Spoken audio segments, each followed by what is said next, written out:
Hoy tendremos el inicio de una serie de temática que es el viaje del Papa Francisco a Fátima. Va a dar varias partes de sí y veréis que lo vamos a dividir en varios sectores. El primero será antes del Papa que viaje a Fátima, el segundo será cuando ya está allí y el tercero lo que sucede a partir de que el Papa ha ido a Fátima, lo que se va desprendiendo. Pero a su vez vamos a ver también cómo esta primera fase lo vamos a dividir en dos partes, porque hay tanto por mostrar que no daríamos abasto en hacerlo en tan solo una sola conferencia. Vamos a tener también algo muy interesante, y es que este tema, que parece una cosa tan sencilla y simple como analizar un poco lo que el Papa ha hecho en Fátima, nos va a ir derivando, y ya os lo digo, justo antes del viaje, en lo que vamos a presentar, a una serie de otros argumentos que tienen que ver con otras conferencias que hemos presentado, pero que, una vez más, nos vamos a dar cuenta cómo todo va mucho más ligado de lo que llega a parecer a simple vista.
Pues como os decía, vamos a ver mucha versatilidad dentro de este mismo tema. Y como hay mucha materia por mostrar, vamos directamente a, como os decía, a empezar por eso que es antes del viaje. Centenario de las apariciones de la Virgen en Portugal. Fátima contribuye a la conversión y al compromiso de la Iglesia. Portugal se prepara para la visita del Papa Francisco, que en mayo peregrinará al santuario de Fátima. El mensaje de la Virgen solo tiene sentido a la luz del amor y la misericordia de Dios, afirma el portavoz de los obispos del país. Bien, ya estamos viendo cómo va encarado todo también a esa misericordia de Dios. Recordemos que hace poco, relativamente poco, se terminó ese año del Jubileo de la Misericordia. Y vamos a ver cómo precisamente esta visita del Papa allí tiene que ver con la continuación de esa misericordia, de ese año de jubileo. Pero veremos que tiene relación también con algo que hizo unos días antes, y fue con su viaje a Egipto. Ya os decía, van a haber muchas conexiones de distintas cosas, y entenderéis el porqué de tantas otras. Hoy vamos a tener mucha lectura, pero es que creo que es sumamente necesario que lo que voy a mostraros sirva para que también sigáis la lectura conmigo, porque hay cosas que sencillamente son prácticamente increíbles, al menos que una las lea por sí mismo. Mirad qué nos llega a decir aquí, poniéndonos en ese momento de la aparición de la Virgen de Fátima. No tengáis miedo, no voy a haceros daño. ¿De dónde es usted? Soy del cielo. ¿Queréis ofreceros a Dios para soportar los sufrimientos que Él os quiera enviar en reparación por los pecados y súplica por la conversión de los pecadores? Esta conversación entre la Virgen y Lucía, una niña de 10 años que estaba con sus primos Francisco, de 8, y Jacinta, de 7, dio comienzo el 13 de mayo de 1917 al fenómeno de Fátima, en Portugal. Un siglo después, la Iglesia celebra el centenario de este momento con un año jubilar, que estará coronado con la visita del Papa los días 12 y 13 de mayo. Ya solo con este párrafo era para poder estar explayándose una hora entera o más. Fijaos que esto es lo que describen de esa supuesta aparición, la Virgen diciéndoles a los niños que proviene del cielo. Bueno, si la Virgen sabemos que no está en el cielo, porque aún no ha obtenido antes que los demás la salvación, ¿cómo puedes decir que esta aparición viene del cielo? Bueno, si esta aparición es cierta, o hubiese sido cierta, no estaría mintiendo, porque ya sabemos que esa aparición no vendría de parte divina, sino que vendría de parte satánica, y el mismo Satanás es el que procede también del cielo. Otra cosa es que ya no permanezca allí, pero verdaderamente él provenía del cielo. A pesar de todo, mirad además qué mensaje les da. A unos niños tan pequeños ya les habla de soportar los sufrimientos, etcétera, etcétera, y de qué modo, además con reparación por pecados y súplica por la conversión de los pecadores, a unos niños tan pequeños. Suena casi a cruel como mínimo, ¿no? Bien, mirad qué más se nos dice en este artículo. La devoción del Papa argentino a esta advocación se hizo patente cuando unos meses después de comenzar su pontificado, el 13 de octubre de 2013, consagró el mundo al Inmaculado Corazón de María, ante una imagen de la Virgen llevada desde el santuario portugués. Si os habéis fijado, las apariciones empezaron en un día 13, siguieron así 8 meses, cada día 13, es lo que dicen, y precisamente ya lo vimos cuando tratamos de la elección del Papa Francisco, fue elegido también un 13 de octubre de 2013. ¿Qué cosas? ¿Y qué hizo? Enseguida consagró al mundo al Inmaculado Corazón de María, todo su pontificado además. Su visita de mayo confirmará que el mensaje de Fátima sigue siendo actualísimo y se proyecta en este milenio desde sus comienzos, subraya Barbosa, porque tiene su fuente en el Evangelio. Cosa que es de extrema dudosidad. ¿Todo eso tiene su fuente en el Evangelio? Aparte de hablar de la Virgen María, nada más, porque todo el papel que le hacen desempeñar para nada tiene esta función del Evangelio, o que aparezca en el Evangelio.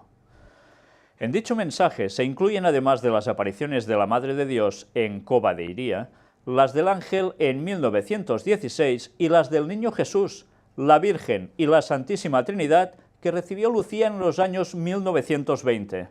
Mirad, esto mucha gente no lo sabe. A veces creemos que solo tiene que ver con esa aparición de la Virgen María, pero después resulta que en 1916 se le aparece un ángel también. Y por si fuera poco, el Niño Jesús, la Virgen y la Santísima Trinidad, a Lucía en 1920.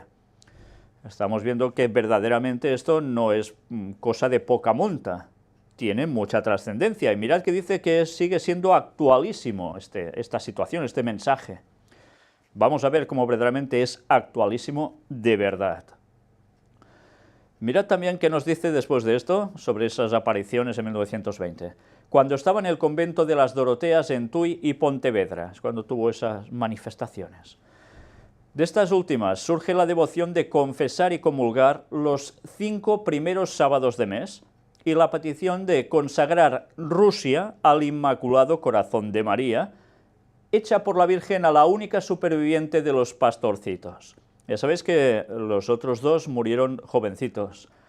Sor Lucía duró muchos años más, al menos es lo que algunos dicen. Otros dicen que no era ella, en verdad, era una suplantación del personaje. Bueno, ¿os habéis dado cuenta también que tiene que ver todo esto con la consagración de Rusia al Inmaculado Corazón de María? Quizás, si pensamos en esto, nos daremos cuenta que la implicación de la aparición de la Virgen de Fátima quizás tiene una trascendencia que va aún mucho más allá de lo que muchos han llegado a sospechar.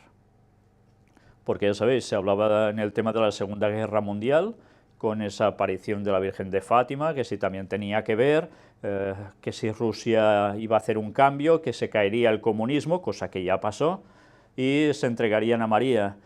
Bueno, pues la Iglesia Ortodoxa, evidentemente muy entregada a María, también está, la ortodoxa rusa estoy hablando en estos momentos en concreto, pero aún no es suficiente, parece ser que aún deben pasar más cosas. Mirad qué más explican aquí. Llamada a todo cristiano. Estas revelaciones siguen siendo una llamada a actitudes que debe tener cada discípulo de Cristo. La oración y la adoración, la paz y la reconciliación, la penitencia y la conversión, la ternura y la misericordia. Fijaos que como siempre tiene que aparecer la palabra paz. La invitación a la penitencia y a la reparación por los pecados solo tiene sentido a la luz del amor y la misericordia de Dios, explica Barbosa. Fijaos, penitencia. Así se recoge explícitamente en las memorias y apelaciones de Sor Lucía. Por ello, este jubileo se engarza perfectamente con el año de la misericordia, del que lo separan solo unas semanas. Antes os lo decía, tenía que ver todo también con el año de la misericordia. Pues ya lo estáis viendo, no son bromas. Hay una conexión de muchos factores. Vamos a ver aún más cosas. La Virgen y los refugiados. Anda, ¿también tiene que ver con esto? Pues sí, mirad. En el texto, los obispos, explica su portavoz, acentúan dos dimensiones de Fátima íntimamente ligadas entre sí, mística y profética. Un encuentro salvífico con Dios Trinidad, que al mismo tiempo es salida al encuentro de los demás, sobre todo de los más excluidos y descartados. La espiritualidad de Fátima contribuye a una auténtica conversión de la Iglesia y a un verdadero compromiso de los cristianos frente a los conflictos y las situaciones que hoy exigen respuestas humanas y cristianas. Barbosa alude, por ejemplo, al drama de los refugiados y a lo que los cristianos hacen, y pueden hacer mucho más, para expresar una solidaridad humana y cristiana efectiva. ¿Estamos viendo la unión con el tema de refugiados? Pues evidentemente tantos factores van a caber en lo de la Virgen de Fátima, y ya veremos alguno más adelante que nos va a dejar realmente sorprendidos. Pero bien, tiempo al tiempo, sigamos. Que las revelaciones de Cova de Iría a 3 niños siguen de actualidad lo manifiesta el goteo incesante de fieles que acuden al santuario y el aumento del número de los que lo hacen a pie, muchos durante una semana. En 2015, solo en peregrinaciones organizadas visitaron el santuario 587.129 personas, un 4,6% más que el año anterior. Entre ellos, hubo 30.000 españoles, un 33% de los peregrinos extranjeros. Ya vemos que la afluencia española hacia ese lugar, que está relativamente cerca de la frontera con España, pues da mucho de sí. Los obispos no manejan previsiones para el centenario, pero apunta Barbosa, todas las peregrinaciones jubilares tienen siempre una multitud inmensa de peregrinos. Basta recordar la visita de Benedicto XVI en 2010, cuando la explanada de la Basílica acogió a 500.000 de peregrinos, o 10 años antes, el millón largo de personas que arropó a San Juan Pablo II cuando, en el jubileo del año 2000, beatificó a Jacinta y Francisco. Muchos de esos peregrinos, afirma el secretario general del Episcopado portugués, proceden de España, por la cercanía geográfica y espiritual con Portugal. Y bien, ya sabéis que España y Portugal, si tienen algo como tradición, es su legado católico. Y cómo el peso del catolicismo ha sido realmente aplastante tantísimas veces y durante tantísimos años. Pues eso aún sigue. Y por eso hay tantas peregrinaciones desde España a Fátima, en Portugal. Mirad esta imagen que veis aquí. Imagen de la Virgen de Fátima bendecida por Papa Francisco, llega a Lima. Sí, esto es Lima, es Perú. No tiene nada que ver con Portugal.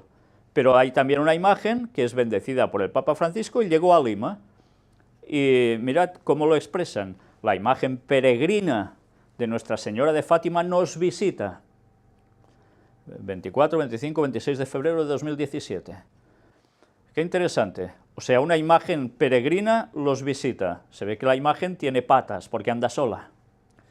Evidentemente, si los visita, esa imagen es porque alguien la lleva. Ah, bueno, es que quieren decir esto en sí. Claro, ya nos entendemos. Pero ¿os dais cuenta de lo absurdo que es de adorar imágenes? Ah, no las veneran, dicen, es lo mismo. Dejaros de historias y de vocabulismos para poder decir lo que no es. El mandamiento es claro, no te harás imagen, y menos para adorar, evidentemente. ¿Y qué hacen? Pues es evidente.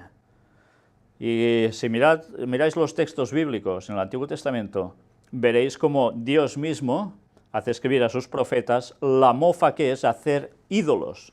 Ídolos que están sacados sea de madera, sea de yeso, sea de lo que sea, que ni ven, ni oyen, ni andan, ni nada. Y en cambio el catolicismo sigue haciendo esto. Bueno, pues hay otra imagen más, mirad esto. Virgen de Fátima. Recen mucho y hagan sacrificios por los pecadores. Tienen que recordar que muchas almas se condenan porque no hay quien rece y haga sacrificios por ellas. Esto es una frase que dijo teóricamente la Virgen de Fátima. Muchas almas se condenan porque nadie reza por ellos ni hace sacrificios por ellas. ¿Y esto qué quiere decir?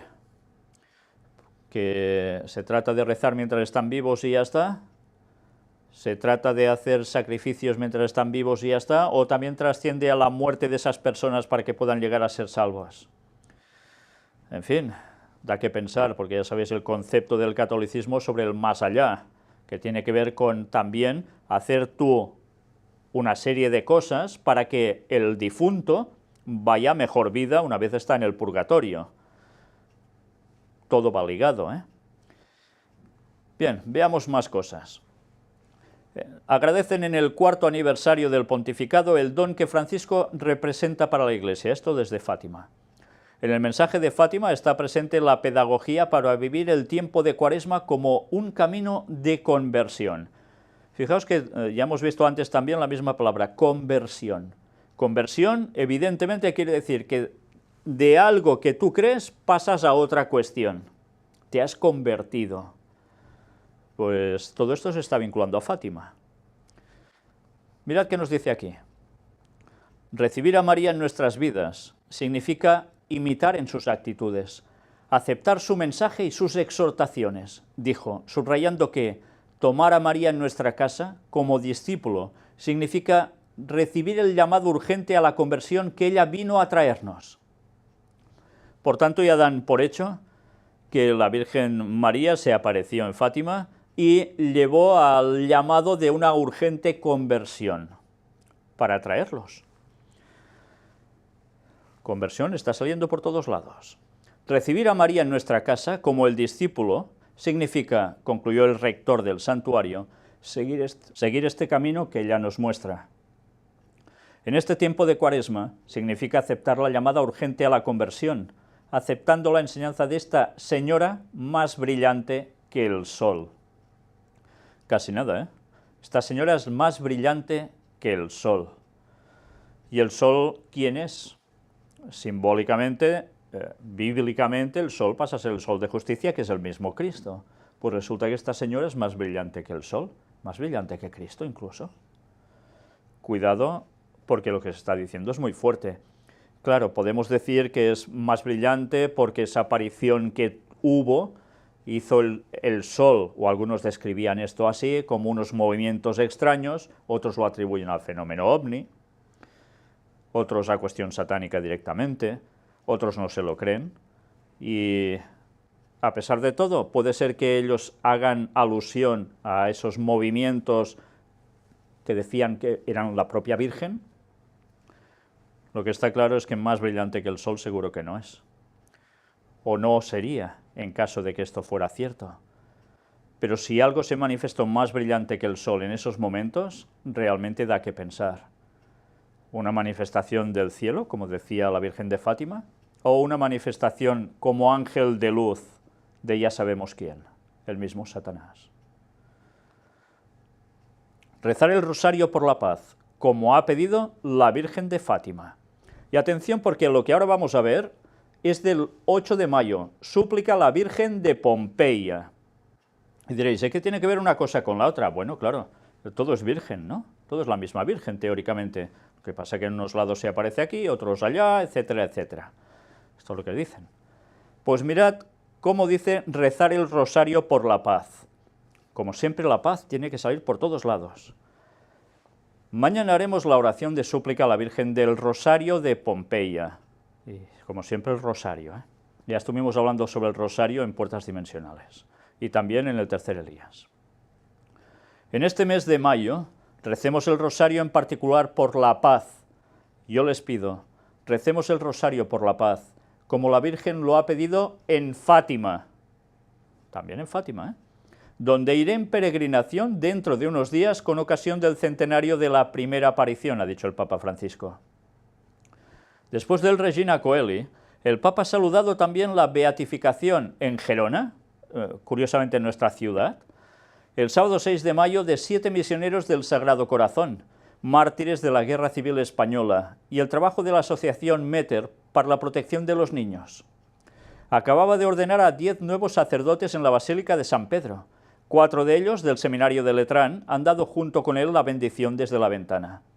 Ya veis que todo esto aparece en un contexto de beatificaciones, como siempre, como churros, ¿eh? He aquí la traducción del francés de esta súplica a la Virgen María, escrita por el beato Bartolo Longo. Se recita tradicionalmente en Italia al mediodía, el 8 de mayo y el primer domingo de octubre. Y ahora vais a ver la súplica a la Reina del Rosario de Pompeya. Y ahora veréis toda esa oración. En el nombre del Padre, y del Hijo, y del Espíritu Santo. Amén. Oh augusta Reina de las Victorias, oh soberana del cielo y de la tierra, en tu nombre se alegran los cielos y tiemblan los abismos. Oh Reina gloriosa del Rosario, nosotros tus hijos devotos, reunidos en tu templo de Pompeya, en este día solemne, el 8 de mayo y el primer domingo de octubre, derramamos las afecciones de nuestro corazón y con una confianza filial total te expresamos nuestras miserias. ¿Os habéis dado cuenta de la cantidad de títulos que le acreditan en un momento? Reina de victoria, soberana del cielo y de la tierra. ¿Pero estos no son atributos de Cristo? Curioso. Pero además dice que se alegran los cielos, como con Cristo, mira por dónde, y tiemblan los abismos. ¡Qué cosas! Y claro, Reina gloriosa del Rosario. Bueno, pues da que pensar que, curiosamente, los atributos de Cristo pasen todos a ser de la Virgen María. ¿No es una suplantación esto? Tu trono de clemencia, donde tú estás sentada como reina, vuelve, oh María, tu mirada compasiva sobre nosotros, sobre nuestras familias, sobre Italia, sobre Europa y sobre el mundo. Estás sentada en un trono de clemencia. Ah, mira, como Dios. Es curioso, ¿eh? Ten compasión de las angustias y de los tormentos que ensombrecen nuestra vida. Mira, oh Madre, mira cómo los peligros en el alma y el cuerpo, lo mismo que las calamidades y aflicciones, nos oprimen. No está dirigiendo el rezo a Cristo para nada, o a Dios, en general, no, a la Virgen. Oh Madre, implora sobre nosotros la misericordia de tu divino Hijo, y vence por la clemencia del corazón de los pecadores, son nuestros hermanos y tus hijos que costaron tanta sangre a Jesús y que entristecieron tu corazón tan sensible. Muéstrate a todos tal y como tú eres, Reina de la paz y del perdón. Pues ya veis, otra vez, Reina de la paz, cuando curiosamente el Rey de la paz ya sabemos quién es, ¿no? Y además del perdón, ¿no es Cristo? Pues ahora no, se ve que esto es siempre la Virgen María. ¿Y os habéis dado cuenta también que qué hace? ¿Cuál es su función? Implora sobre nosotros la misericordia de tu divino Hijo. Se ve que si le pides directamente a Cristo, Él no tiene bastante misericordia como para acceder directamente a la petición que le hagas, por clemencia, sino que necesita que su buena madre le diga que debe ser misericordioso con nosotros. ¿Y eso dónde sale en la Biblia? No lo vais a encontrar en ningún sitio, ¿eh? Y menos de una muerta. Qué cosas más raras, ¿eh? Dios te salve María. Es verdad que nosotros primero, aunque seamos tus hijos, por nuestros pecados, crucificados de nuevo en nuestro corazón Jesús. Nosotros confesamos, merecemos el más duro castigo, pero tú, acuérdate que en el Gólgota has recogido con la sangre divina el testamento del Redentor moribundo, que ha designado como nuestra madre, madre de pecadores.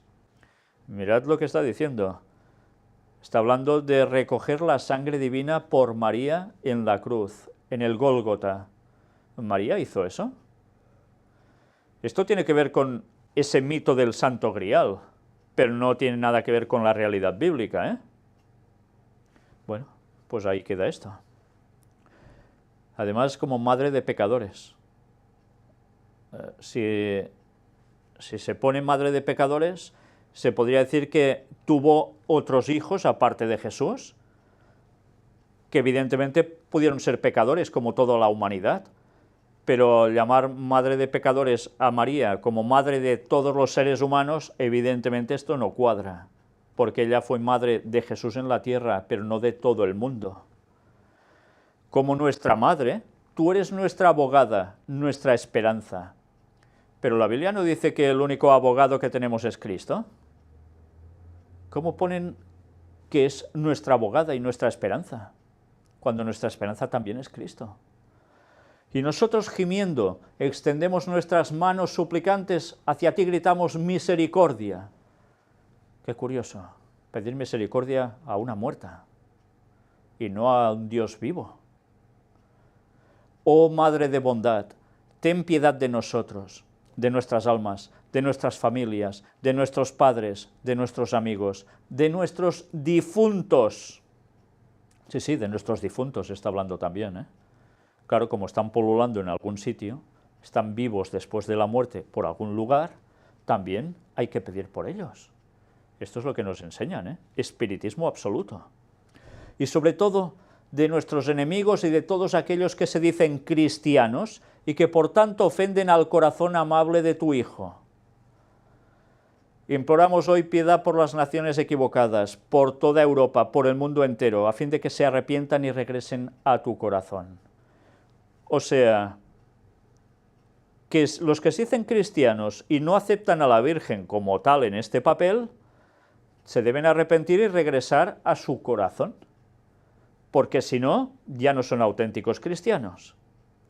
Veremos más declaraciones sobre esto más adelante en esta temática, porque desde luego decir esto es realmente impresionante, sobre todo para esos protestantes que van acudiendo hacia el ecumenismo de lleno, a esa unificación de iglesias cristianas, sean católicos, protestantes, ortodoxos, coptos, de aquí, de allá, no importa.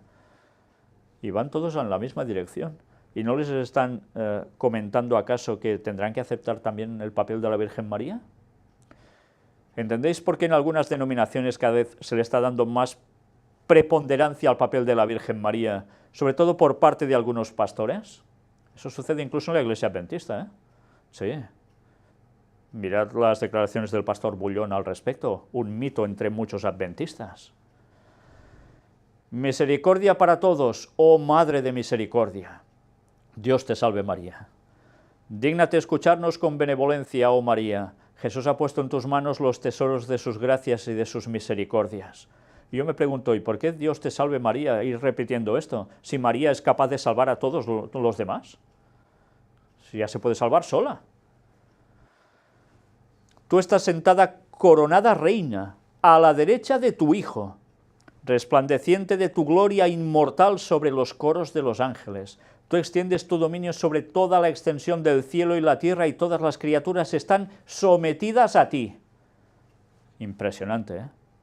Cuando Dios dice en su palabra que todo está a los pies de Cristo, sometido a los pies de Cristo, resulta que no, que es la que está sentada al lado de Cristo, que era su madre en la tierra, coronada como reina, y todo el dominio sobre toda la extensión cielo y tierra y todas las criaturas están sometidas a ella. ¿Os dais cuenta que algo no cuadra aquí con la palabra de Dios? Algo no, muchísimo no cuadra, y aún veneración por la Virgen María en el concepto católico? Desde luego, o vamos a la palabra de Dios o nos llevan donde quieren. Y esperad a que tratemos los temas de los misterios de Babilonia. Vais a entender aún con más claridad lo que ahora os estoy diciendo. Y no estoy diciendo ningún sacrilegio. Tú eres la todopoderosa por gracia. Tú puedes ayudarnos. Es la todopoderosa. Cuando ese título es el de Dios, ¿eh?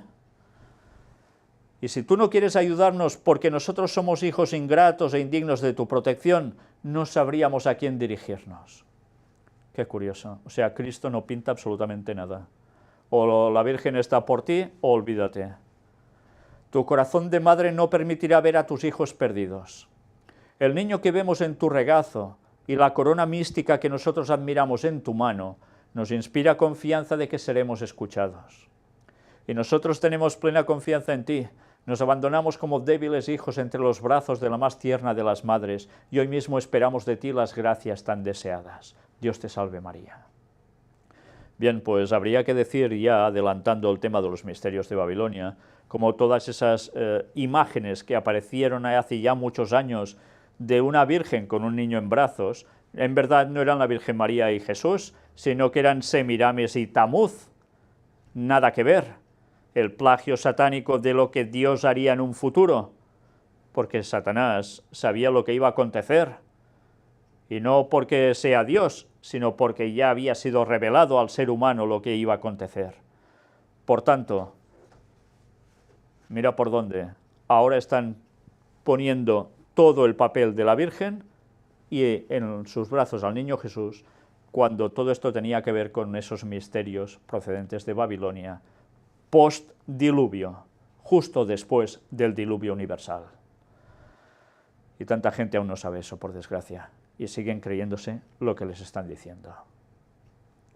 Pedimos la bendición de María. Una última gracia te pedimos ahora, oh Reina, y tú no puedes rechazarla en este día tan solemne. Concédenos a todos tu amor fiel y de una manera especial tu bendición materna. No nos separaremos de ti hasta que tú no nos hayas bendecido. Bendice, oh María, en este momento al soberano pontífice. Qué cosas, ¿eh? Tiene que bendecir al soberano pontífice. Es esto lo máximo que puede llegar a hacer, en definitiva, porque si lo hace al pontífice, todo el mundo va a quedar beneficiado, ¿no? Es lo que en definitiva nos quieren expresar con esto. Mirad qué más nos dice. En el esplendor antiguo de tu corona, en los triunfos de tu rosario, por la cual eres llamada Reina de las Victorias, añade esto, oh María, concede el triunfo a la religión y la paz en la sociedad humana. Una vez más, triunfo a la religión y la paz en la sociedad humana. ¿Sabéis qué quiere decir esto? Ecumenismo. Sencillamente, ecumenismo. Y por si fuera poco, habla del rosario. Una vez más, mirad lo que presentamos sobre el rosario, aún presentaremos mucho más, pero no da que pensar que curiosamente en la Biblia no aparezca por ningún lado nada parecido a rosario, pero que curiosamente las civilizaciones paganas, dicho sea de paso ya desde Babilonia, aparecen con rosarios, incluso en el mundo del Islam. Cuidado con lo que ahora os acabo de decir, rosario incluso en el mundo del Islam. Si nada de esto aparece en la Biblia, ¿de dónde surge esta cuestión del rosario? Si esto no es cuestión de Dios, ¿de dónde surge? Y que lo tengan otras religiones del mundo, que además no todos son cristianos. Ya lo veremos en su momento, pero solo con esto ya podéis pensar un poco, ¿eh? Bendice a nuestros obispos, a nuestros sacerdotes y en particular a todos aquellos que se han dedicado por el honor de tu santuario. Bendice a todos los asociados de tu templo de Pompeya y a todos aquellos que cultivan y difunden la devoción del Santo Rosario. Y ya sabéis que cuando había un templo, o donde hay un templo cristiano, normalmente antes ha habido un templo pagano. Bueno, templo de Pompeya. Oh Rosario bendito de María, que nos une a Dios, lugar de amor que nos une a los ángeles, torre de salvación contra los asaltos del infierno, puerto en el que el náufrago común no te dejaremos jamás. La verdad es que cada frase es impresionante. Que todo esto se diga y se queden tan tranquilos es increíble. Lo único que uno puede entender después de haber visto esto es hasta qué punto ellos estudian la palabra de Dios de corazón y lo que hacen es en verdad dedicarse a estudiar otras cosas que son tradiciones, de esos padres de la Iglesia que llamaron, que empezaron a distorsionar cada vez más la enseñanza auténtica de la palabra de Dios. En fin, una auténtica lástima. Ya sabéis que para ellos la Biblia es una cosa y la tradición es otra, y pesa más la tradición que la propia palabra de Dios, porque dicen que la Iglesia a través de la tradición también interpreta la Biblia, con lo cual lo que hacen no es interpretarla, sino desecharla. Tú serás nuestro aliento en la hora de la agonía, a ti el último beso de la vida que se extingue. Qué curioso, en vez de Dios, nada de nada. Y el último acento en nuestros labios será tu suave nombre, oh Reina del Rosario de Pompeya, oh nuestra querida Madre, oh refugio de los pecadores, oh soberana consoladora de los afligidos. Benditas seas por siempre en la tierra y en el cielo. Amén. Salve, oh Reina. Pues bien, no sé qué os ha parecido este rezo, porque la verdad es que solo analizando prácticamente párrafo por párrafo, te quedas sin palabras. ¿Cómo puede ser que esto lo estén promulgando y se queden tan anchos? Y lo peor, tanta gente tragándoselo como cierto. ¿Sabéis qué quiere decir esto? Que los que sabemos la verdad al respecto estamos fallando. Que no les estamos dando un mensaje claro y definido de lo que están creyendo tan erróneamente, porque seguro que Dios tiene muchos en Babilonia que no saben lo que creen de verdad, porque se lo han dicho y se lo han creído, pero ¿cuántos de ellos son sinceros y pueden encontrar la verdad, abrir los ojos y darse cuenta que los han estado engañando? Y peor, ¿dónde les va a llevar todo esto? Sigamos, porque antes os decía algo referente al Islam. Atención a lo que ahora vamos a ver. La sorprendente conexión entre Nuestra Señora de Fátima y el Islam.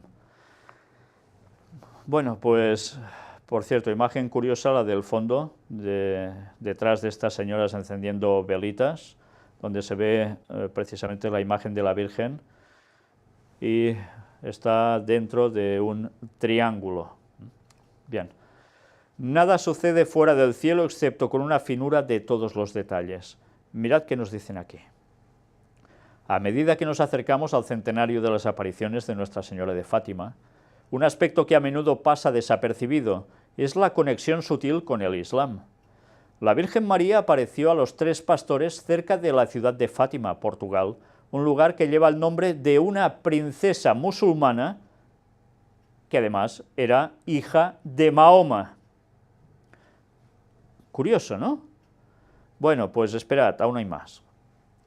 Durante el siglo XII, los ejércitos cristianos buscaron recuperar ciudades de España y Portugal que estaban siendo ocupadas por fuerzas musulmanas.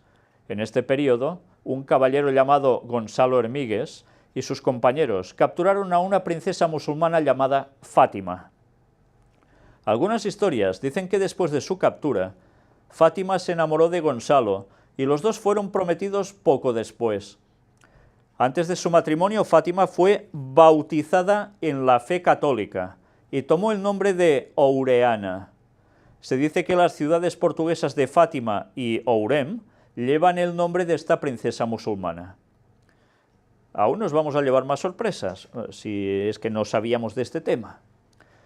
Lo interesante es que la princesa musulmana recibió el nombre de una de las hijas de Mahoma, Fátima bin Muhammad, una mujer altamente reverenciada en el Islam. Se le dio el título Al-Zahra, brillante, y Mahoma dijo una vez sobre ella: serás la más bendecida de todas las mujeres en el paraíso, después de María. Y eso lo dijo, ¿quién? Mahoma. Qué interesante, ¿eh? Mirad lo que nos apunta aquí. Aunque los musulmanes no tienen las mismas creencias acerca de la Virgen María como católicos, todavía la sostienen con la mayor consideración. Pues, ¿por qué será esto? Ya lo veremos.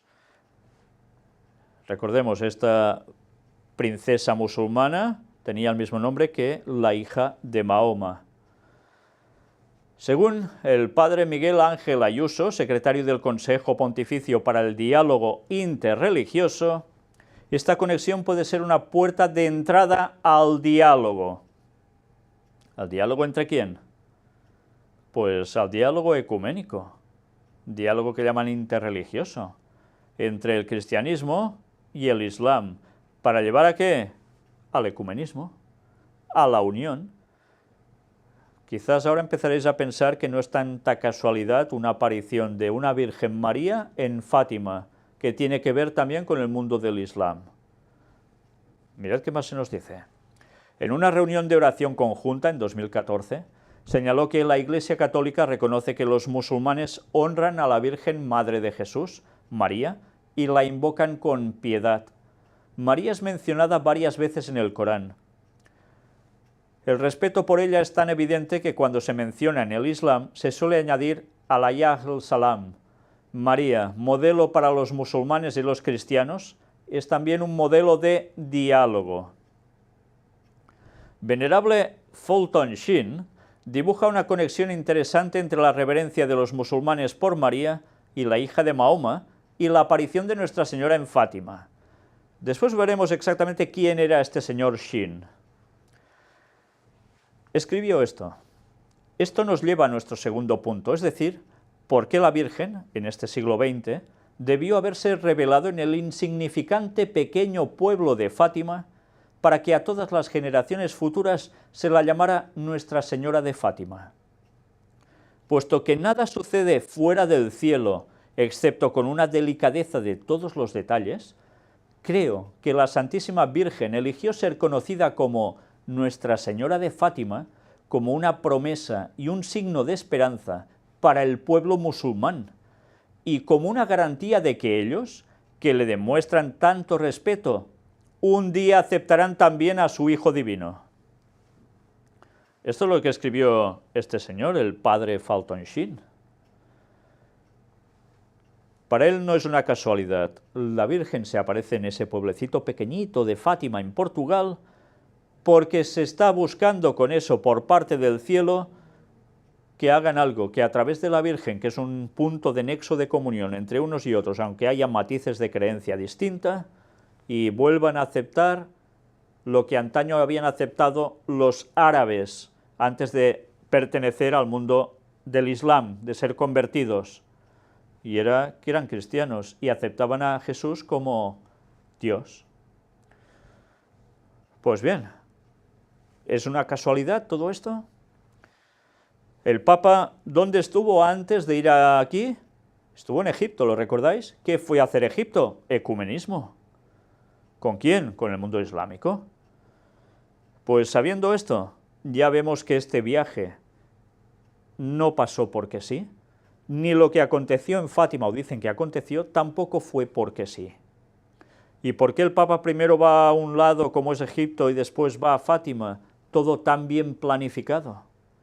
Porque se está dando un mensaje al mundo islámico y se está dando un mensaje también al mundo católico, y que algo va a acontecer que tendrá que ver con que muchos musulmanes hagan un cambio de tercio, porque de lo contrario los que no lo hagan tendrán graves problemas.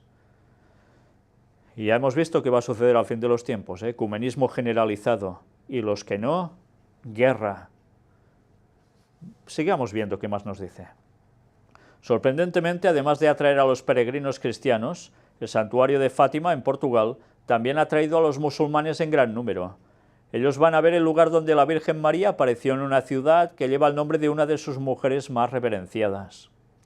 Al final, la Santísima Virgen de Fátima llamó a los cristianos a orar por la paz en el mundo. En una época en que la violencia se comete con tanta frecuencia en nombre del Islam, ¿cuánto más debemos recurrir a Nuestra Señora de Fátima?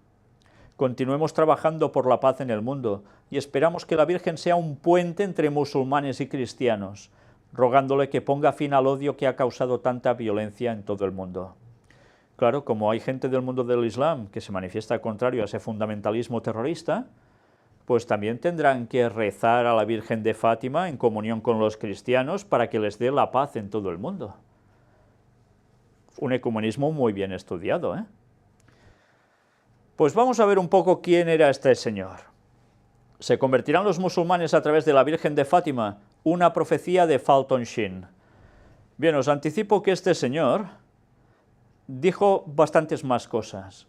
Hizo un pronóstico incluso, en plan profético, de quién sería el anticristo al fin de los tiempos. Y habla de una traición dentro de la propia Iglesia Católica, en la cual aparecería un obispo que sería ensalzado prácticamente, claro, como papa, y que llevaría a la perdición a la Iglesia Católica, pero en un sentido que cuando lo lees dices, ostras, todo lo que describe está describiendo al Papa Francisco. Sí, sí, es curioso, ¿eh?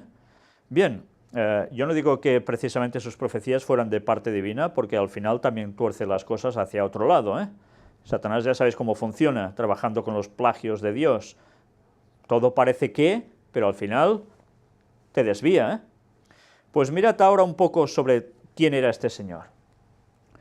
El obispo Fulton Sheen, en proceso de beatificación, fue un gran predicador televisivo y radiofónico. Este señor que veis aquí en la imagen.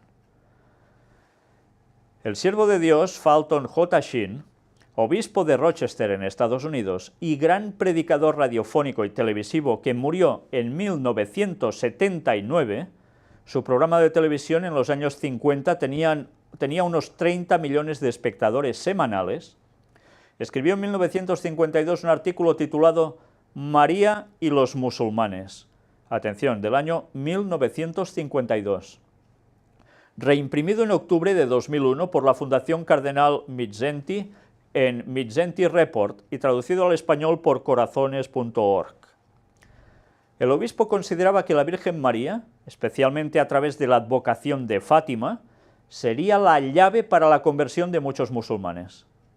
El obispo Sheen señalaba, para empezar, que el Islam ha sido uno de los más pedregosos y estériles terrenos de evangelización y una peculiaridad histórica.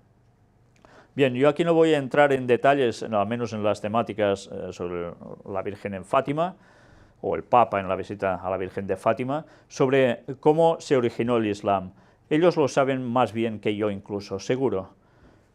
Pero es cierto, ahora, si dejamos de lado todo ese origen, que ya lo trataremos quizás algún día, y sobre todo revelado por un ex jesuita, Alberto Rivera, que murió asesinado por sus propios compañeros, excompañeros, por declarar cosas como esta, que no convenían al Vaticano, que se supiese la verdad, pues él dice toda esa historia. Pero ahora la actualidad es que mucha gente del Islam, cada vez más, van creciendo, se van multiplicando, son más y más millones de personas, y en consecuencia el catolicismo no está entrando mucho en ellos. Pero, ¿esto quiere decir que este señor se equivocó en sus predicciones? ¿O es que aún es algo que será una cuestión de futuro? Vamos a ver un poco todo esto. María venerada en el Islam.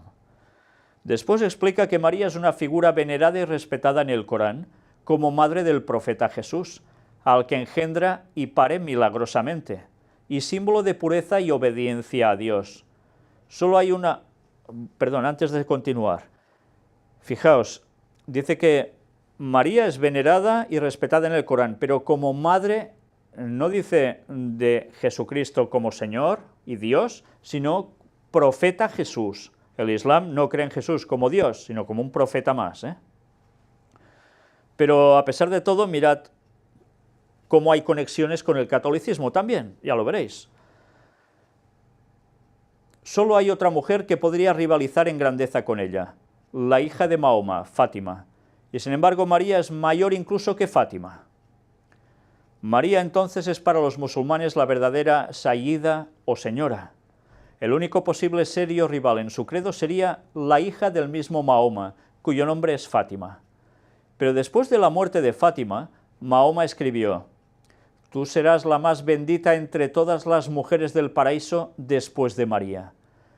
En una variante del texto, Fátima dice, sobrepaso a toda mujer excepto a María. Evidentemente algo se nota aquí de un nexo de comunión de creencia, no total, pero que desde luego algo apunta a dónde está el origen del Islam en verdad. ¿Aún no os lo estáis oliendo? Sigamos. La María de Fátima, en Portugal. A continuación, Fulton Sheen plantea la pregunta sobre la Virgen María de Fátima, aparecida en el pueblecito de ese nombre en Portugal. ¿Por qué la Santa Madre en el siglo XX se reveló en la pequeña aldea de Fátima para que todas las futuras generaciones la conocieran como Nuestra Señora de Fátima? Ya que nada sucede desde el cielo si no es con la mayor fineza de detalle, y vuelve a contar lo mismo que nos ha dicho ese otro señor de antes. Creo que la Santísima Virgen escogió ser conocida como Nuestra Señora de Fátima como promesa y signo de esperanza para el pueblo musulmán. Fijaos que es promesa y signo de esperanza. Y un signo de esperanza es para algo bueno, positivo. Y como asegurándoles que ellos que le manifiestan tanto respeto un día aceptarán también a su divino Hijo. Habrá conversión. Antes hemos visto esa palabra conversión, conversión, iba saliendo. ¿Ya lo vais ligando? Evidencia para respaldar estas opiniones se encuentra en el hecho histórico de que los musulmanes ocuparon Portugal durante siglos. Cuando al fin los echaron fuera, el último jefe musulmán tenía una hermosa hija llamada Fátima. Un joven católico se enamoró de ella y por él, ella no solo se quedó cuando se retiraron los musulmanes, sino que también abrazó la fe. El joven esposo estaba tan enamorado de ella que le cambió el nombre al pueblo donde vivía por el de Fátima. Por lo tanto, el lugar donde la Virgen apareció en 1917 tiene una conexión histórica con Fátima, la hija de Mahoma, y con la conversión de los musulmanes. La Virgen de Fátima a los musulmanes en los años 50. La última prueba de la relación de Fátima y los musulmanes es la entusiasta recepción que los musulmanes en África, la India y otros lugares dieron a la estatua peregrina de Nuestra Señora de Fátima. Ya veis que no solo estuvo en Lima, también ha estado en los países islámicos. Los musulmanes asistieron a servicios de la Iglesia en honor a Nuestra Señora y permitieron procesiones religiosas y hasta oraciones frente a sus mezquitas. En Mozambique los musulmanes que no se convirtieron comenzaron a ser cristianos después que la imagen de Nuestra Señora de Fátima fue erigida.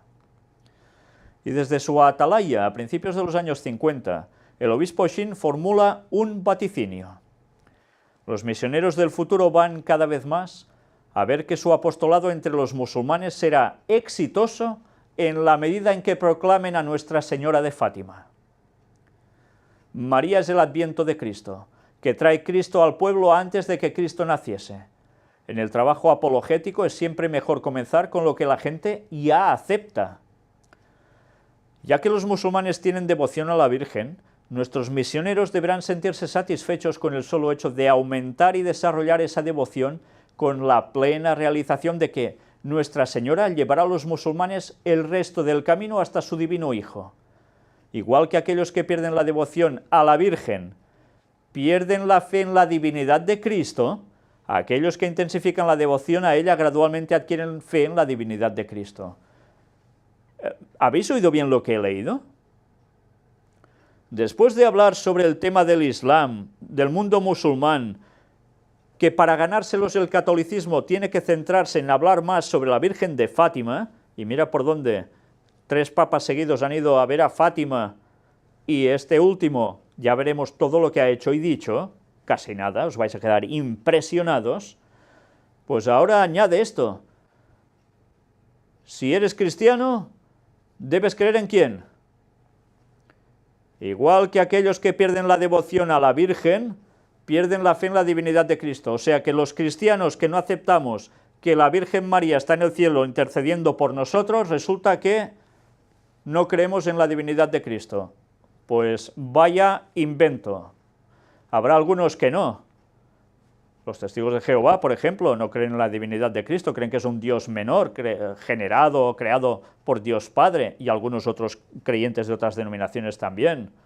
Pero señores, los auténticos cristianos Aceptamos que la Virgen fue quien fue, una mujer súper especial, por eso fue elegida por Dios para ser la madre de Jesús en la tierra, pero no aceptamos que esté en el cielo intercediendo por nosotros, porque eso es antibíblico totalmente. Y no por eso dejamos de creer en que Cristo es divino, plenamente divino. Pero ya veis, si no crees en ella, ¡pam!, ya no eres cristiano. ¿Os dais cuenta? Esto debería hacer pensar aún a muchos protestantes que van de cabezas al ecumenismo y no se enteran de lo que hay detrás de todo esto. Muchos de nuestros grandes misioneros en África han logrado quebrantar el odio amargo y los prejuicios de los musulmanes para con los cristianos por medio de sus actos de caridad, escuelas y hospitales.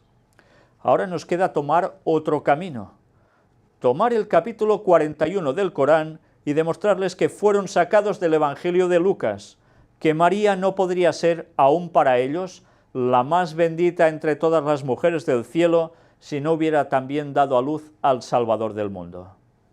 ¿Os dais cuenta? Quieren encararles hacia la Virgen María de este modo.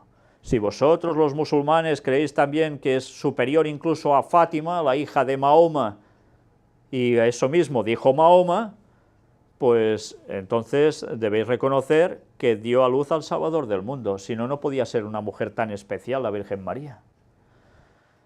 ¿Os dais cuenta cómo los están preparando y cómo fue preparado todo desde un inicio para causarles realmente estragos entre el Islam y convertirlos otra vez a muchos de ellos? ¿Aún no pensáis de dónde surgió el auténtico Islam? ¿Dónde se originó? ¿Quién lo originó en verdad? No, no os hablo de Mahoma, os hablo de quién estuvo moviendo a Mahoma, que es algo muy distinto. Si Judith y Esther del Antiguo Testamento prefiguraban a María, ¿me habéis oído bien? Dice este señor, si Judith y Esther del Antiguo Testamento prefiguraban a María, entonces podría ser que Fátima era una figura posterior de María. Bueno, esto es una de las barbaridades más grandes que he leído recientemente. Judith, recordemos, hay un libro en la Biblia católica, no en la otra, que aparece llamado Judith, que no es inspirado por Dios y está colado allí. Un libro apócrifo. Pero por si fuera poco dicen que ella y Esther, que ese sí está en la Biblia, prefiguraban a María. ¿Pero qué dicen? No prefiguraban para nada a María. ¿Se han leído bien el relato? Pero como ya lo encoloman así, entonces podría ser que Fátima era una figura posterior de María, o sea que habría un antes y un después y María en el centro. Los musulmanes deberán de estar preparados para reconocer que si Fátima cede paso en honor a la Santísima Madre, es porque ella es diferente a todas las madres del mundo y que sin Cristo ella nada sería. Pues ya lo veis, de este modo hacen todo un razonamiento para hacerles ver al mundo islámico que tienen que ir a los pies de María y así irán a los pies de Cristo y serán católicos. ¡Qué jugada maestra! Total y absoluta. Mirad porque aún hay algo más. El pasado 6 de marzo de 2014, una comisión médica dictaminó la curación científicamente inexplicable de un bebé recién nacido que en 2010, en un hospital durante 61 minutos, no había mostrado signos de vida. Su familia había orado pidiendo la intercesión del siervo de Dios Fulton Sheen. El bebé hoy tiene 4 años y está sano. Esta curación podría ser el milagro para beatificar al obispo. Incluso hay una web con la causa de su beatificación. Y probablemente vamos a ver en breve que eso va a ser un hecho. Fulton Sheen, beatificado. Ha habido un milagro. Y resulta que este señor dijo todo esto, pronosticó muchas cosas, pero aún hemos de ver algo más sobre él. Mirad esto. Pionero en el uso de la televisión para predicar y una de las figuras más queridas de la Iglesia Católica estadounidense. El Papa Benedicto XVI abre proceso de canonización para el obispo Fulton Sheen. Esto ya veis, en tiempos del Papa Benedicto XVI. El Papa Benedicto XVI autoriza decretos sobre causa de canonización del siervo de Dios Fulton Sheen, que vivió entre 1895 y 1979. Nacido, dicen, en 1885, por tanto uno de los dos números está mal, en El Paso, Illinois, este humilde obispo estadounidense fue un gran predicador y maestro de la fe católica, muy querido y reconocido por millones de fieles cristianos. Arzobispo de Newport y director de la Sociedad Misionera Mundial para la Propagación de la Fe. Por tanto, este señor era el director de la Sociedad Misionera Mundial para la Propagación de la Fe, extender la fe. Sabía de qué estaba hablando, ¿eh? Porque ya veis, su planteamiento era hacia el mundo del Islam. Todo eso que hemos leído recientemente tiene que ver precisamente en cómo trabajar para propagar la fe entre el mundo islámico. En fin, algunos dicen que sus pronósticos han fallado, que no se cumplió lo que decía, porque cada vez hay más gente del mundo del Islam, entre otras razones porque son los que más se multiplican prácticamente en esta tierra, mientras que los cristianos no suelen tener tantos hijos. Pero no es todo esto. Otros alegan que se están convirtiendo más gente al Islam que no del Islam al cristianismo en general. Cuidado, las cosas aún pueden cambiar, porque ya hemos visto que están pasando cosas que también están haciendo conversión de gente del Islam y de modos muy sorprendentes al cristianismo. Pero veremos si aún habrá más cosas, ¿eh? Mirad qué aparece en este libro, porque antes os decía, vamos a ver varias conexiones en el tema de hoy, de cosas que hemos tratado, pero que aún quizás nos seguirán sorprendiendo. Este libro, Armando el rompecabezas del diablo, vemos que aparece aquí el Papa Juan Pablo II con la cruz quebrada, la cruz partida, la cruz satanista que este Papa también está llevando. Y nos habla aquí del movimiento ecuménico, el movimiento de la nueva era, Hitler y la conexión Vaticano, que esto mucha gente no lo sabe también, el fin del Vaticano. Pues bien, vamos a ver qué escribió este señor que aparece aquí, Martín Careaga, sobre el arzobispo Fulton J. Sheen. Fue otro clérigo importante designado por el Vaticano para instruir, mira por dónde a quién, a Billy Graham respecto al movimiento ecuménico. ¿Qué cosas, eh? Habíamos hablado de este señor gran evangelista de masas, Billy Graham, que incluso ensalzado por la propia Iglesia adventista, por vergüenza de decir eso, ignorando que iba directamente de cabezas al ecumenismo y que por si fuera poco llevando a todos los que puede hacia allí, y aún sigue en activo, y su hijo. Y los adventistas aún editando y facilitando a la gente que leyera lo que decía Billy Graham, que fuera a sus discursos, y sabiendo, como mostramos nosotros, que era un masón de grado 33, por si fuera poco. Bueno, pues mirad qué nos llega a decir aquí. Este señor, el señor Sheen, obispo Sheen, es el que instruyó a Billy Graham respecto al movimiento ecuménico. Y mirad qué más nos dice. Graham admiraba sobremanera a Sheen e incluso continuamente se refería a él en sus sermones. En su autobiografía, Tal como soy, Graham se refiere a Sheen de la siguiente manera: también ha sido mi privilegio conocer un número de líderes cristianos destacados de nuestro tiempo, muchos de los cuales ya he mencionado en estas páginas. Por favor, poned la imagen en grande, que todo el mundo pueda leer bien lo que aquí se expone. Alguien a quien no he mencionado y con quien sentía una afinidad especial era el predicador católico romano arzobispo Fulton J. Sheen. Yo veía su programa de televisión de vez en cuando y admiraba grandemente sus dones de predicador y comunicador. E igualmente era admirado por muchos otros protestantes. Aquí a la izquierda vemos una fotografía del arzobispo Sheen, amigo íntimo de Billy Graham y una de las personas a quienes Graham esperaba ver en el cielo. Sí, sí, mirad lo que vamos a continuar leyendo ahora. Cuando Sheen murió, el 9 de diciembre de 1979, la Associated Press contactó a Graham esa misma noche. Y al referirse a la muerte del clérigo, Graham expresó: una gran pérdida para la nación y también para las iglesias católica y protestante. Él derribó muchas paredes de prejuicio entre católicos y protestantes. Lamento su muerte y añoro nuestra futura reunión en el cielo. Aún queda oscuro que el señor Graham trabajara para el Vaticano de este modo tan completo, unido a la masonería, por si fuera poco, para llevar al ecumenismo al mundo protestante y arrastrar, como no, incluso adventistas. Tal futura reunión en el cielo, por otro lado, difícilmente podría llevarse a cabo entre Sheen y Graham, dice el autor de este libro, ya que, como bien dice un investigador, Sheen era un católico tradicionalista que defendía los dogmas de Roma.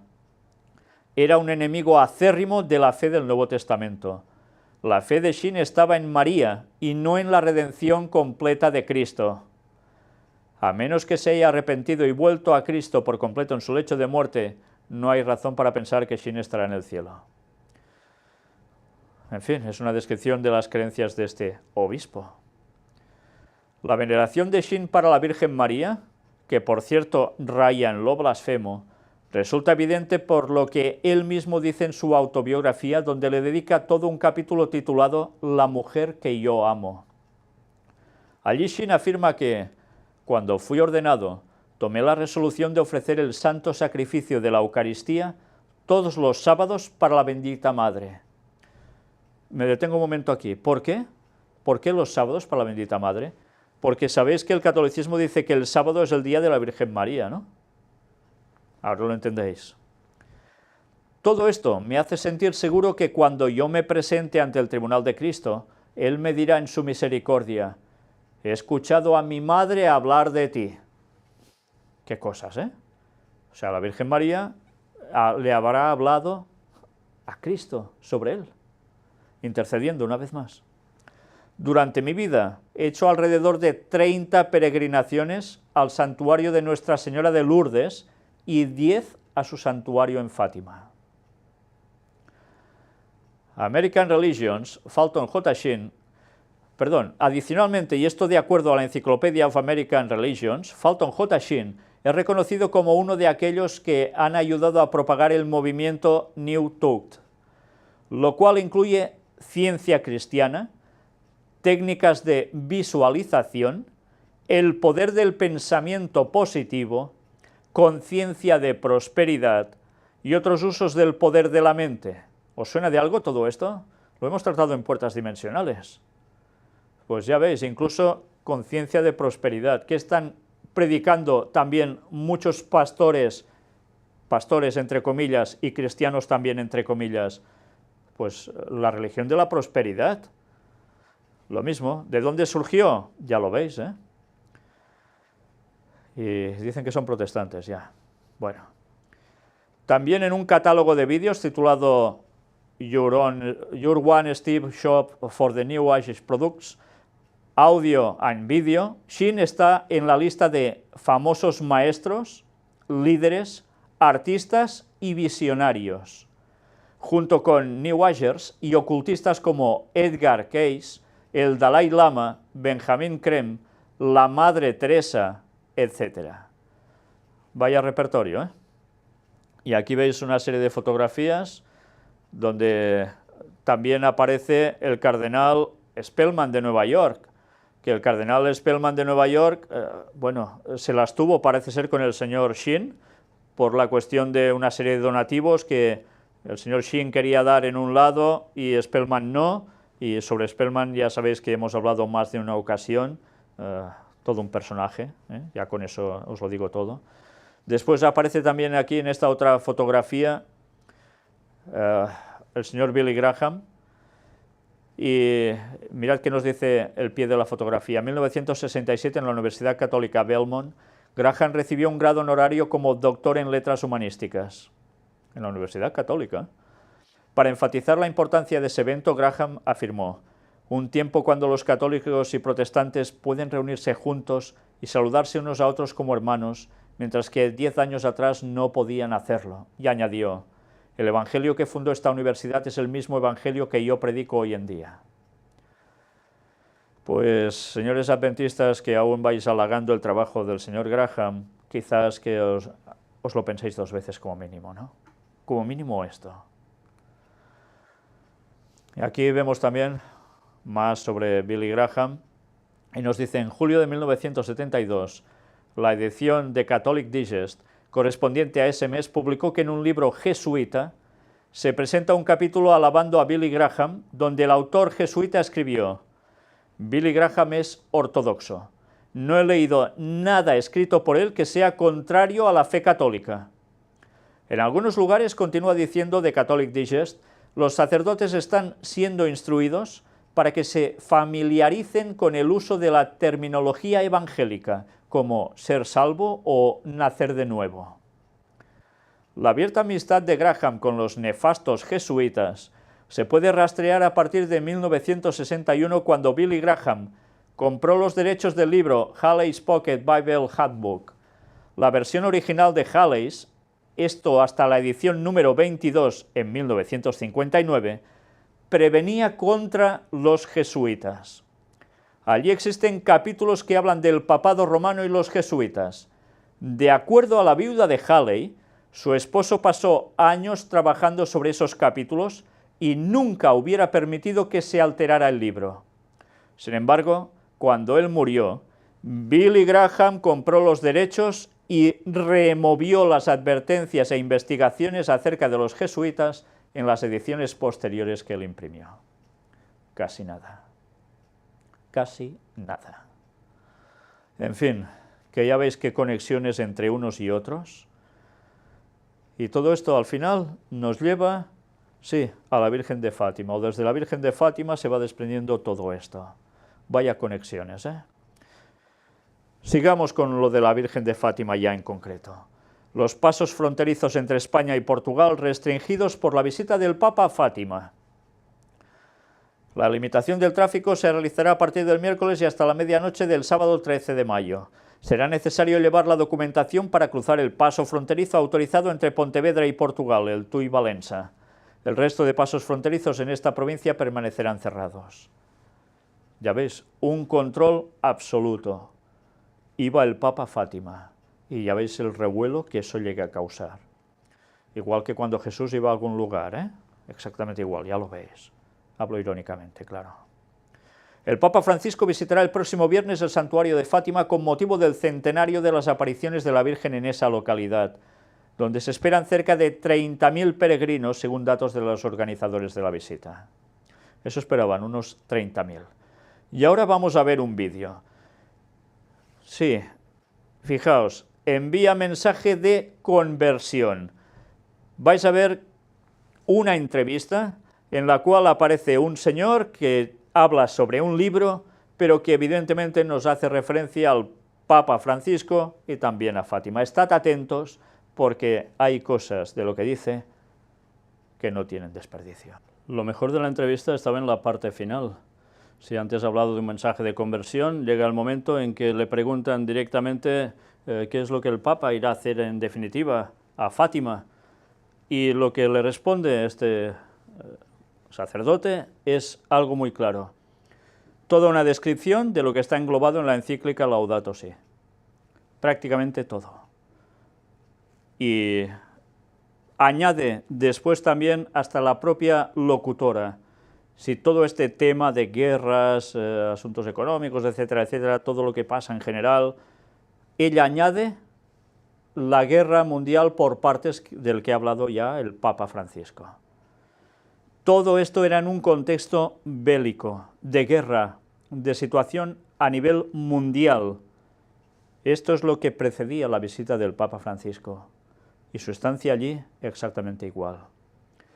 La visita del Papa Francisco ha tenido que ver con todo lo que hemos visto hasta este momento, más esto que acabamos de introducir ahora aquí.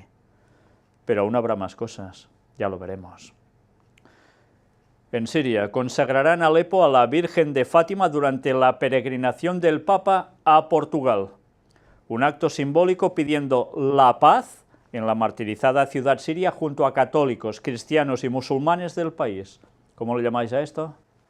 Ecumenismo. ¿A través de quién? Mira por dónde. De la Virgen de Fátima. Y esto en Siria. Y pidiendo la paz. Virgen, paz. La iniciativa que partió de la Parroquia Latina de San Francisco inicia el 11 de mayo las celebraciones. Sigue durante todo el viernes 12, cuando además se realizarán actividades varias, y concluyen la festividad de María con una procesión con la imagen de Nuestra Señora de Fátima y la consagración de la ciudad de Alepo a la Virgen María, con la participación de todos los ritos del norte de Siria. Ya veis que tiene que ver todo con una procesión, de una imagen de Nuestra Señora de Fátima. Sobre el evento, Monseñor Audo declaró a Asia News que todo el mes de mayo es importante para la comunidad cristiana de Alepo. Todas las iglesias están llenas de fieles que rezan el rosario, se acercan a la Eucaristía, recitan las letanías. Este es un momento muy importante de oración y comunión en torno a María, una tradición agradable y arraigada en el tiempo. De hecho, el pueblo de Alepo ama mucho la devoción popular, desea participar y perpetrar una profunda tradición que une a las iglesias y las familias en torno a María. Esto, dijo, es muy bonito, ya que crea una atmósfera de serenidad. Mayo es el mes preferido para orar por la paz, por el fin de todos los conflictos. Y ya sabéis que internacionalmente se conoce como el mes de María, el mes de mayo, el mes de las flores.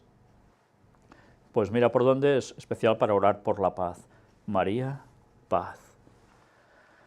La consagración de Alepo a María, el tema de la paz, añade el obispo Caldeo, son fuente de esperanza y un signo de nuestra presencia. Queremos aprovechar el evento para revivir los temas de diálogo, la unidad y el encuentro, no solo entre las diferentes denominaciones cristianas, sino también con los musulmanes, aprovechando la gran repercusión que ha tenido el viaje del Papa a Egipto. Es un evento del que todavía se habla hoy, un testimonio hecho más con gestos que con palabras. ¿Os dais cuenta? Primero Egipto, ecumenismo hacia el mundo del Islam. Fátima, ecumenismo con el mundo del Islam. Una cosa tras otra. ¿Creéis en las casualidades, en estas cosas? Al drama de la guerra, concluye Monseñor Audo, se puede responder con el fanatismo o con la comunión. La Iglesia ha ayudado a optar por la segunda. La fe cristiana es firme y fuerte, y esto genera optimismo, a pesar de que permanecen las incertidumbres y las sombras en lo que concierne al futuro. En fin. Por tanto, ya veis, se muestran en que a través de esto hay una esperanza. Con esta oración el Papa consagró el mundo a la protección de la Virgen de Fátima. Atención, porque lo que vamos a leer ahora es de un artículo reciente, pero que hace referencia no a algo que ha acontecido ahora, sino a algo que aconteció hace ya unos añitos. Primero de todo, mirad la imagen. El Papa Francisco junto a una imagen, valga la redundancia, de la Virgen de Fátima en el Vaticano. Y ya veis que le está incensiando con el incensario. Mirad qué nos dice el artículo. Ante unas 100.000 personas presentes en la plaza de San Pedro, el 13 de octubre de 2013, el Papa Francisco consagró el mundo a la protección de la Virgen de Fátima. ¿Creéis que es solo de ahora que la consagra? No, consagra a toda la humanidad, al mundo entero a la Virgen de Fátima. ¿Cuándo? El 13 de octubre de 2013. Claro, tenía que buscar el 13, por supuesto. Esta es la oración de consagración que rezó el Santo Padre ante la imagen original de la Virgen de Fátima, que fue llevada a Roma desde su santuario en Portugal. Es esta que veis aquí. Esta es la imagen original. Fue llevada expresamente. Bienaventurada María, Virgen de Fátima, con renovada gratitud por tu presencia maternal, unimos nuestra voz a la de todas las generaciones que te llaman bienaventurada. Celebramos en ti las grandes obras de Dios, que nunca se cansa de inclinarse, con misericordia hacia la humanidad, afligida por el mal y herida por el pecado, para curarla y salvarla. Acoge con benevolencia de madre el acto de consagración que hoy hacemos con confianza ante esta imagen tuya tan querida por nosotros. No te harás imagen. Estamos seguros de que cada uno de nosotros es precioso a tus ojos y que nada de lo que habita en nuestros corazones es ajeno a ti. Es divina. Nos dejamos alcanzar por tu dulcísima mirada y recibimos la consoladora caricia de tu sonrisa. Custodia nuestra vida entre tus brazos. Bendice y refuerza todo deseo de bien. Reaviva y alimenta la fe. Sostiene e ilumina la esperanza. Suscita y anima la caridad. Guíanos a todos nosotros por el camino de la santidad. Enséñanos tu mismo amor de predilección por los pequeños y los pobres, por los excluidos y los que sufren, por los pecadores y los extraviados de corazón. Congrega a todos bajo tu protección y entrégalos a todos a tu dilecto Hijo, el Señor nuestro Jesús. Amén. O sea, todo esto que se lo podía estar diciendo al Señor, resulta que se lo dice a la Virgen para que lo lleve todo al Señor. Por tanto, le da el poder mediador que solo Cristo tiene. Nuestro único abogado es Cristo. Eso es bíblico, esto no. El tema termina hoy aquí. Va a tener continuación, y más de una, por supuesto. En la próxima vamos a finalizar lo que aconteció antes del viaje a Fátima. Aún dará para bastantes sorpresas. Y después iremos viendo aún bastantes más cosas, que desde luego no pueden dejarnos indiferentes. Es prácticamente imposible. Si hasta ahora hemos visto todo lo que quieren hacer en consecuencia de ese viaje a Fátima, qué es lo que estaban buscando por detrás y que está siendo planeado ya con años y años de antelación en esa agenda satánica que el Vaticano está manipulando y obrando, como mínimo de hace 100 años, en esa aparición allí. Nos vamos a dar cuenta aún de dónde nos van a llevar con todo esto, porque aún hay más conexiones de las que aún no hemos tratado. El Señor viene pronto y los engaños del diablo están yendo a tope. Sabe que le queda poco tiempo. Lo peor es que muchos cristianos no lo saben, que les queda poco tiempo, que al mundo le queda poco tiempo, porque Cristo regresa en 2031. Y eso lo demostramos. Vamos a ir destapando las artimañas de Satanás. Debemos conocerlas, porque él intentará hacer caer hasta los escogidos. Y eso no es cosa de poca monta. Que Dios nos ayude a soportarlo todo hasta el final, porque las pruebas y manifestaciones satánicas van a ser realmente impresionantes. Que Dios os bendiga.